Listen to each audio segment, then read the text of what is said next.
ada satu kebiasaan kecil yang sering dianggap sepele. Dilakukan sambil duduk santai, ditemani lampu redup dan sunyi malam. Tapi orang-orang tua dulu selalu bilang satu hal. Kalau kamu memotong kuku saat malam, bukan cuma kukumu yang terpotong, dan cerita ini akan membuktikannya. Assalamualaikum warahmatullahi wabarakatuh. Halo semuanya, selamat datang kembali di Jurnal Pamali, tempat di mana larangan-larangan lama, mitos, dan cerita yang dianggap sepele ternyata menyimpan kisah yang tak pernah selesai. Sebelum kita masuk ke ceritanya, buat kamu yang baru mampir, jangan lupa subscribe, karena setiap malam Jurnal Pamali akan menemani kamu dengan kisah-kisah yang mungkin pernah kamu dengar, tapi tak pernah kamu alami sendiri. Semoga kita semua selalu diberi kesehatan, dijauhkan dari hal-hal yang tak terlihat namun selalu mengintai. Amin. Ngomong-ngomong soal malam hari, pernah nggak kamu memotong kuku saat malam? Atau mungkin pernah ditegur orang tua, nenek, atau kakek karena melakukannya? Ada juga yang bilang, potong kuku malam hari bisa mengundang makhluk halus. Ada yang bilang rezeki bisa terpotong. Bahkan ada yang percaya umur bisa ikut berkurang. Tulis di kolom komentar, pamali apa yang pernah kamu langgar tanpa sengaja. Sekarang, mari kita masuk ke ceritanya.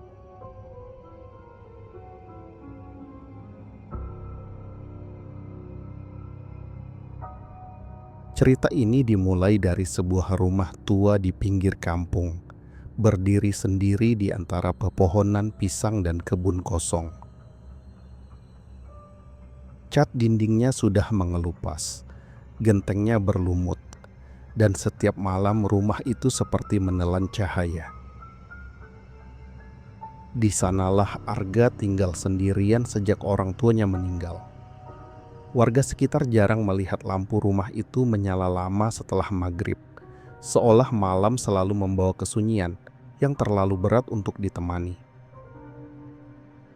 Malam itu hujan baru saja reda, tanah masih basah, udara lembab dan suara serangga terdengar lebih nyaring dari biasanya. Arga duduk di ruang tengah rumahnya, hanya ditemani satu lampu bohlam kuning yang menggantung rendah. Jam dinding berdetak pelan menunjukkan pukul 10:30 malam. Di saat kebanyakan rumah sudah mematikan lampu, Arga justru masih terjaga, menatap jemari tangannya yang kukunya mulai panjang dan kotor. Dengan wajah lelah, Arga menghela napas panjang. Ia teringat besok harus bekerja pagi. Tangannya meraih gunting kuku kecil yang tergeletak di atas meja kayu. Saat logam dingin itu menyentuh kukunya, ada perasaan aneh yang tak bisa ia jelaskan. Sejenak ia berhenti, seolah pikirannya ditarik ke masa kecil. Saat neneknya dulu selalu menegur dengan suara lirih namun tegas. Jangan potong kuku saat malam. Begitu suara neneknya terngiang. Kata-kata itu dulu selalu diucapkan menjelang maghrib. Diiringi tatapan serius seakan larangan itu bukan sekadar nasihat biasa. Arga menggeleng pelan, mencoba menepis ingatan itu. Ia tersenyum tipis, merasa dirinya terlalu dewasa untuk percaya pamali lama. Tanpa membaca doa, tanpa berpikir panjang, ia menekan gunting kuku itu. Klik. Suara gunting terdengar lebih keras dari seharusnya. Pada saat yang sama, lampu bohlam di atas kepala Arga berkedip sekali, cukup untuk membuat jantungnya berdegup lebih cepat. Ia menoleh ke atas, menunggu lampu padam sepenuhnya, tapi cahaya kembali stabil. Arga menghembuskan napas lega, mencoba menertawakan dirinya sendiri yang mulai merasa takut. Ia kembali memotong kuku jarinya. Potongan kecil itu jatuh ke lantai semen tanpa suara. Saat potongan ketiga terlepas, Arga mendadak berhenti. Dari arah bawah meja kayu di depannya, terdengar suara napas pelan. Berat, seperti seseorang yang menahan amarah. Ruangan mendadak terasa lebih dingin. Arga menahan napas, matanya terpaku ke kolong meja yang gelap. Dengan tangan gemetar, Arga berdiri perlahan. Ia mencoba meyakinkan dirinya bahwa itu hanya perasaannya sendiri. Namun saat ia melangkah mundur, terdengar suara lirih, hampir seperti bisikan, keluar dari kegelapan. Suara itu pelan, sangat pelan, tapi cukup jelas untuk membuat bulu kuduknya berdiri. Malam itu, Arga sadar ia tidak lagi sendirian. Malam pertama setelah kejadian itu, Arga mencoba tidur dengan pikiran yang masih dipenuhi rasa tidak nyaman. Rumah terasa berbeda, lebih sempit, lebih sunyi. Angin malam menyusup lewat celah jendela kayu, membuat tirai tipis bergerak pelan. Arga memejamkan mata, tapi perasaannya menolak tenang, seolah ada sesuatu yang menunggu saat ia lengah. Dalam tidurnya, Arga bermimpi. Ia melihat dirinya duduk di ruang tengah, posisi yang sama seperti malam itu. Tangannya terentang di atas meja. Satu persatu kukunya dipotong sendiri oleh gunting yang bergerak tanpa ada yang memegang. Setiap klik terdengar basah, seperti bukan hanya kuku yang terpotong, tapi sesuatu yang lebih dalam. Arga terbangun dengan napas terengah. Keringat membasahi leher dan punggungnya. Saat ia melihat ke tangannya, kukunya masih utuh, namun rasa nyeri menusuk ujung jarinya. Dingin seperti habis terendam air lama.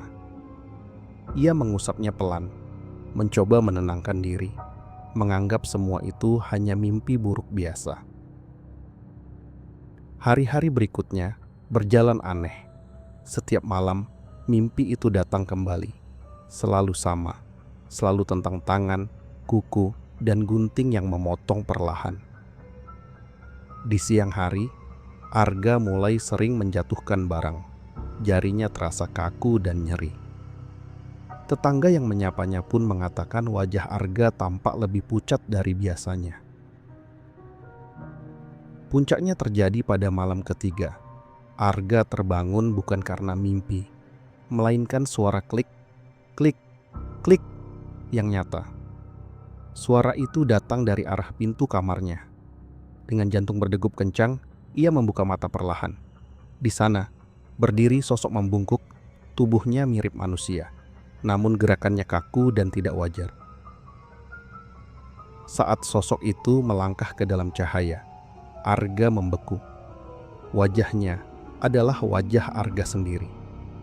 Namun kukunya panjang, hitam, dan jarinya tidak lengkap. Beberapa terlihat seperti pernah dipotong kasar. Sosok itu tersenyum tipis sambil memegang gunting kuku yang sama seperti milik Arga. Dengan suara parau, sosok itu berbisik, "Yang kamu potong bukan cuma kuku." Lalu ia mendekat menyeret bayangannya di lantai. Arga tak mampu bergerak. Tubuhnya terasa berat, seolah malam itu menekannya dari segala arah. Saat gunting terangkat kembali, lampu kamar padam seketika. Kegelapan menelan segalanya, dan di dalam gelap itu, Arga akhirnya mengerti. Setiap potongan yang ia lakukan malam itu, ada sesuatu lain yang ikut terpotong.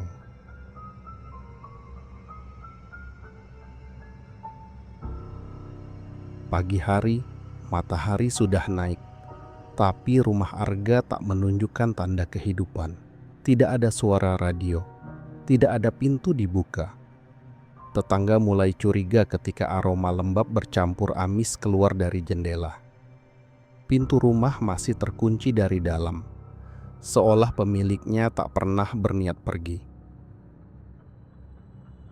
Dengan bantuan ketua RT, pintu akhirnya didobrak. Udara dingin langsung menyergap, padahal matahari bersinar terang di luar. Ruang tengah terlihat berantakan.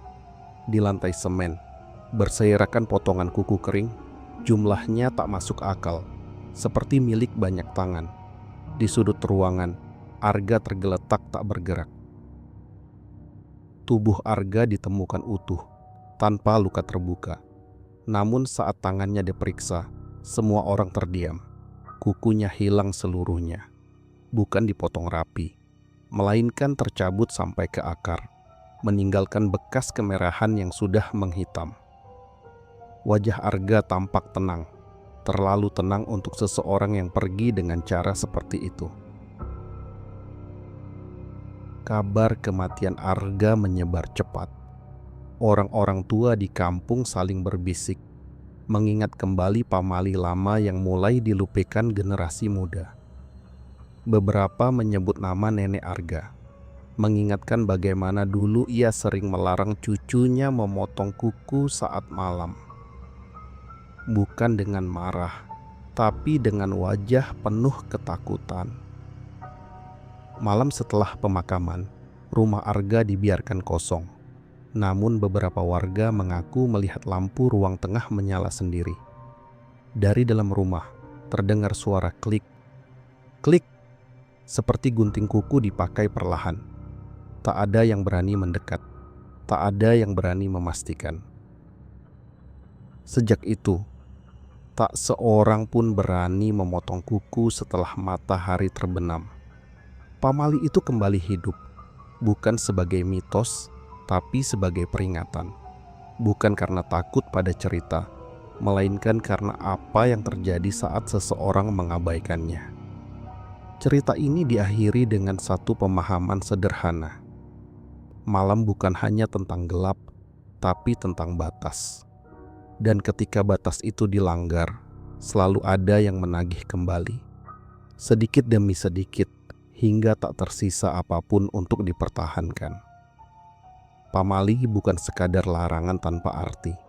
Kadang, itu adalah cara orang-orang tua menjaga kita dari hal-hal yang tak bisa dijelaskan logika. Bukan semua mitos harus dipercaya, tapi tidak semua juga pantas untuk dilanggar. Karena malam bukan hanya milik manusia. Jika kamu masih sering memotong kuku saat malam, mungkin setelah mendengar cerita ini, kamu akan berpikir dua kali. Terima kasih sudah mendengarkan Jurnal Pamali. Jika kamu punya pengalaman atau cerita Pamali lainnya, tuliskan di kolom komentar. Siapa tahu, ceritamu akan kami angkat di episode berikutnya. Ingat satu hal, jika larangan itu diwariskan turun-temurun, bisa jadi ada sesuatu yang ingin dilindungi. Sampai jumpa di cerita berikutnya. Selamat malam. Dan jangan lakukan hal yang dilarang saat gelap sudah terlalu sunyi.